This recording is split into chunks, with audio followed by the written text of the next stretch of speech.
A researcher threatening to sue NASA now, saying that he suspects the agency is manipulating data on climate change. So has ClimateGate now reached NASA? That researcher, Chris Horner, he's a senior fellow at the Competitive Enterprise Institute and the author of Red Hot Lies. Thank you for joining us.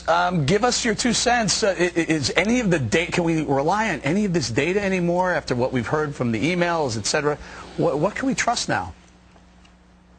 Probably just the satellite data, which goes back 30 years, which was put up in place at great expense to you and me in response to the claimed consensus over catastrophic man-made global cooling. So you can look at the satellite data, but what NASA has been doing is, it seems fairly similar to what's been exposed in the UK. In 2007, when I first issued this Freedom of Information Act request, a Canadian statistician named Stephen McIntyre saw NASA increasingly hysteric about U.S. temperatures, even though they were not in fact going up. If anyone with a pulse knows, they've been going down. So he notified NASA, and they corrected their temperature data for the U.S. without issuing a press release for once, and then a few days later went back in and refudged the numbers. And so what we've been seeking is the underlying data, the computer code, annotations to the code. What are they using to constantly change historical data? And also, what was their internal discussion about, should we correct the data? What will be the implications if we do? And so on. Right. And NASA has been remarkably not forthcoming. In fact, last night, 2 senators, Vitter and Inhofe from Louisiana and Oklahoma, sent a letter to the NASA Inspector General saying, guard these documents, don't destroy anything.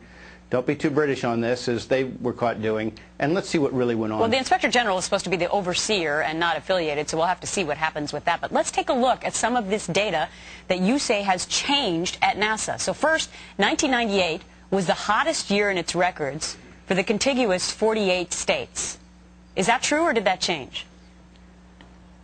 They've changed they've changed the top 3, the entire ranking several times. So their defense now, let's just resolve where we are now. They're claiming, well, whatever, it's just within a few hundredths of a degree to the 1930s. Okay, well, you proved too much. You're telling us it's now as hot as it was in the 30s. Great. I fail to see the alarm. The trend is going down. What happened, Gretchen, is they were adding different stations. They've been slowly backing out high-altitude rural temperature stations to focus on thermometers sitting in the middle of cities and on airport runways and in Hopkinsville, Kentucky, hanging over a barbecue grill. Why would NASA be involved in this whole media storm? Why NASA? Right. That's a very good question. NASA became increasingly a global warming taxpayer-funded agency with the relative decline in space funding. And when you're talking about $7 billion a year writ large in climate-related research, scientists are people too, they began sexing things up. And this gentleman, James Hansen, who is the custodian of the data, has a history of yelling that anybody named George Bush who's a president is muzzling him. The first one, the second one didn't matter.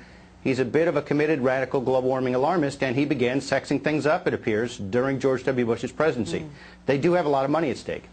Well, and we're all waiting to see what happens at the Climate Change Conference that will take place in Copenhagen on Monday. Chris Horner, great to have you as a guest. Thank you. Thank you.